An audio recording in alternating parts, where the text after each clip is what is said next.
CNBC is promoting Bitcoin once more, talking about which I've been informed. Dubbed the halving or the havening, but either way, I believe we're going to get to it in April, and that's been a bullish development. I kind of wonder, but is it the same thing? Does that have a price already, or is it already there? Something happens on a technological level that would make it more expensive closer to the event, but what?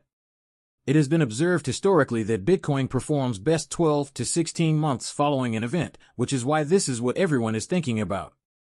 As you know, the current time may be different due to the rising Bitcoin price. Right now, there are only, I believe, 900 Bitcoins released every day, which is cut in half. In what sense, though, does it make Bitcoin more rare than gold, meaning that for the first time in history, you own an asset that is rarer than gold? More rare, we'll refer to it as a stock-to-flow ratio, that is, the annual mining volume of Bitcoin divided by welcome back. IBM and Ripple/Metaco are now working together. Whoa! To T-Script, ladies and gentlemen, let's get as soon as you saw today's video, you guys, CNBC, that introduction was moving Bitcoin. You better fasten your seatbelts, people, because foolish money, that is, late-night retail investors hoping to make a few pennies, is about to enter the market. Welcome back to another informational episode that we will be assembling. It's going to be cold today. It's going to be completely insane. You should hear what Nigel Jenkinson had to say. He has served as the financial regulation and supervision head at the IMF for 9 years. He was with the FSB before that, Financial Stability Board, and served as the Bank of England's executive director for 32 years. You should pay attention to what he mentioned regarding stable coinage, as it has now become evident that USB people, what XRP and Ripple are working on behind the scenes is going to be incredible. But first, IBM has announced a new cold storage solution for digital assets.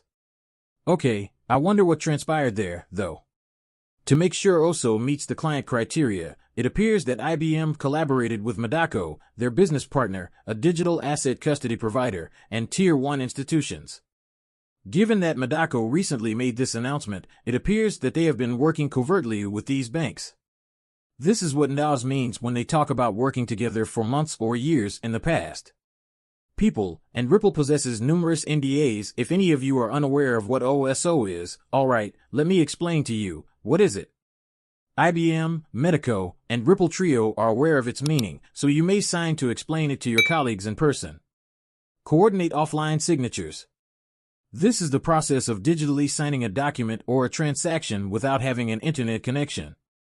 An orchestrator is a piece of software or system that controls and coordinates several tasks or procedures that combine these two ideas in simpler terms. Consider OSO as a sophisticated and secure manager that ensures digital signing occurs smoothly and securely without requiring an internet connection, and then neatly integrates the signed data back into the online world where it is needed. Together, SAI and OSO would support the tool that manages and coordinates the offline signing process. And Circle is just holy shit now. Circle, Nubank, and Ripple/XRP declared that they would be providing USDC to their customers through a new bank partnership. We know that Ripple is huge in Brazil and Latin America because it has millions of consumers there. The press release is available here. December 5th, and remember that SBI and Circle are working together to promote USDC in Japan. With that, let me set the stage for the information that I will be sharing with you. Take a close look at what Nigel has to say here. Director unleashes a sermon. I'm not sure how precisely I would define stablecoin, but I believe Nick is covered there. A range of, kinds and variations of this, so I believe you are aware of the query regarding the phrase, regarding your comment regarding global stablecoins. I believe that a global stable currency is one that, as you know, is seen as having a broad reach both inside and outside of boundaries, that is, one that has the potential to have a substantial, worldwide, and cross-border reach. But that's how I would characterize it, so let's hear it again. A globally stable coin should have wide cross-border reach. What do I mean by stablecoin? However, as Nick pointed out, there are numerous ways to identify the different kinds and variations of this, so I believe there is a you-know-what question. With the phrase, with your argument regarding global stable currencies, I believe a worldwide based on what has transpired, I would characterize a stablecoin as one that essentially has a broad reach both within and across borders. In other words, it is a coin with great potential for global and cross-border reach. Big. Linking a must-see. XRP is setting the standard. Just to provide you with some facts regarding SBI's partnership with USDC, let me say that 2 weeks ago, with the arrival of Madao as our new bank, everything aligned and getting better in 2017. This is a Ripple press release. Airwalleck is one of the newest members of RippleNet, and they collaborate with them. Beeks. Well, last year, Bex sealed a partnership with new bank, if we proceed. Now that a new bank has joined USDC, what Bees Pay services will they be offering? Beeks Pay is handling everything for them. Hereafter, be in charge of transactions made through the online e-commerce payment solution of a new bank. This means that payments for the new bank will be mediated by Beeks Pay. It is currently closely associated with Ripple. Also, don't overlook Warren Buffett.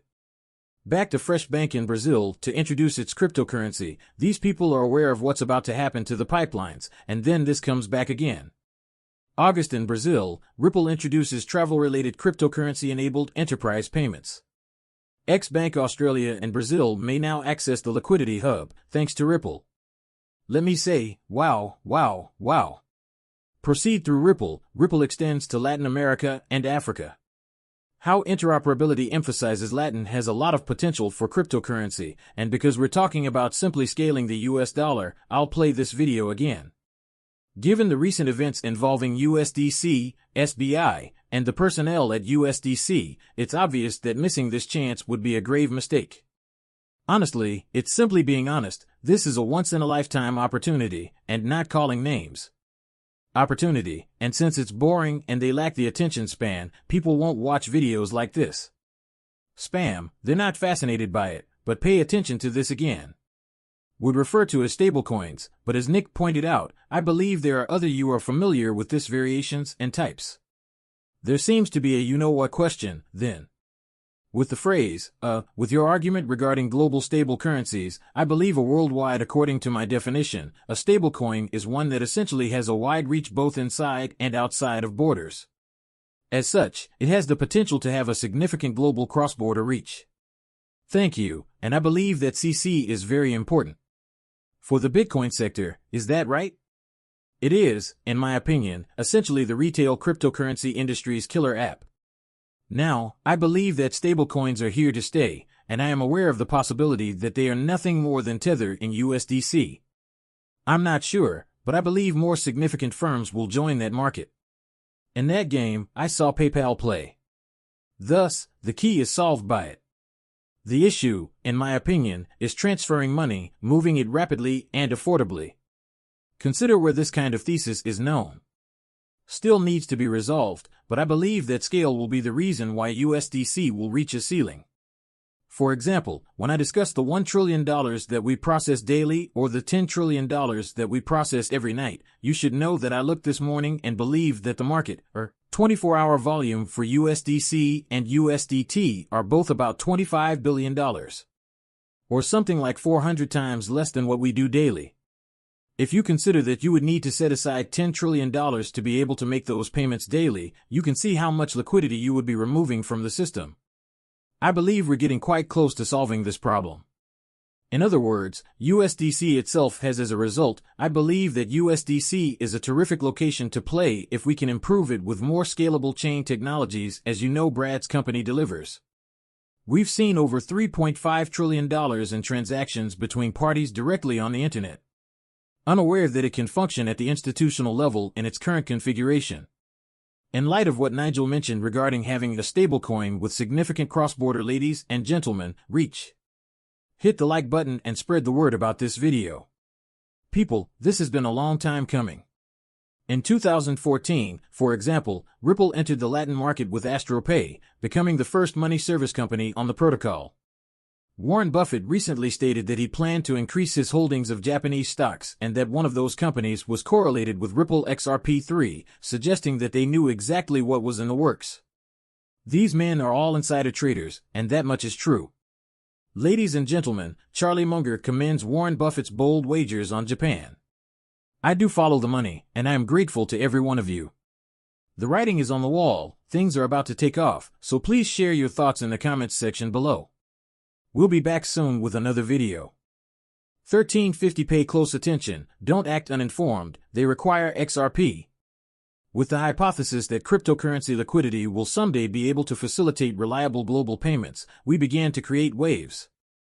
A substantial payment ripple was created so that consumers who benefited from our fiat BAS network could convert to ODL when the market was developed enough, and this is precisely what is taking place. I believe that what we're creating has you covered, and I know that it will solve a genuine issue. If somebody were to consider all of the tokens, I would advise them to recognize their value. There will be value in the token if actual utility and value are provided to real customers.